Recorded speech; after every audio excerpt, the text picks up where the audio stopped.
राज्य चुनाव आयोग भारत स्वतंत्र, निष्पक्ष तरीके से चुनाव कराने को सुनिश्चित करने के लिए भारत के राज्यों और केंद्र शासित प्रदेशों में गठित एक स्वायत्त और संवैधानिक निकाय है।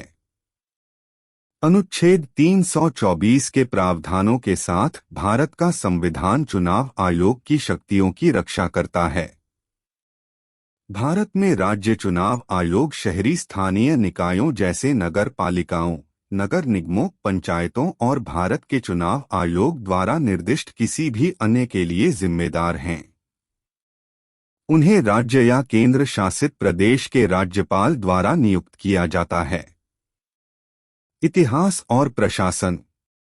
भारत में संबंधित राज्यों के लिए राज्य चुनाव आयोग का गठन भारत के चुनाव आयोग की शक्तियों के अनुसार किया गया था, जिसका गठन वर्ष 1950 में राज्य स्तर के चुनावों की निगरानी के लिए किया गया था। राज्य चुनाव आयुक्त की नियुक्ति राज्यपाल द्वारा की जाती है। स्थिति की स्वायत्तता सुनिश्चित करने के लिए राज्य चुनाव आयुक्त को उच्च न्यायालय के न्यायाधीश के लिए निर्दिष्ट आधार और तरीके के अलावा पद से नहीं हटाया जा सकता है।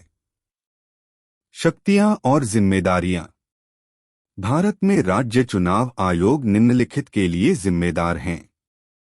राज्य में नगर निगमों के लिए चुनाव आयोजित करना, राज्य में नगर पंचायतों के लिए चुनाव कराना, स्थानीय निकायों के चुनाव में आदर्श आचार संहिता लागू, नए जोड़ के साथ मतदाता सूची को अद्यतन करना, निष्कासन के साथ मतदाता सूची को अद्यतन करना यदि कोई हो।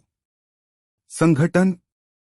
राज्य चुनाव आयोग में मुख्य निर्वाचन अधिकारी और संबंधित राज्य सरकारों के अधिनियमों द्वारा निर्दिष्ट सदस्यों और कर्मचारियों की संख्या शामिल होती है। राज्य चुनाव आयुक्त स्वतंत्र व्यक्ति होते हैं जो केंद्र या राज्य सरकार के किसी भी संगठन में किसी पद या पद पर नहीं होते हैं। संवैधानिक आवश्यकताएं। 73वें और 74वें घोषणा पत्र के साथ संविधान में संशोधन के बाद राज्य चुनाव आयोग का गठन किया गया था।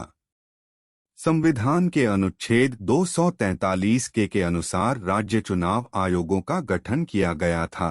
अनुच्छेद 324 के अनुसार भारत के चुनाव आयोग की स्थापना के समान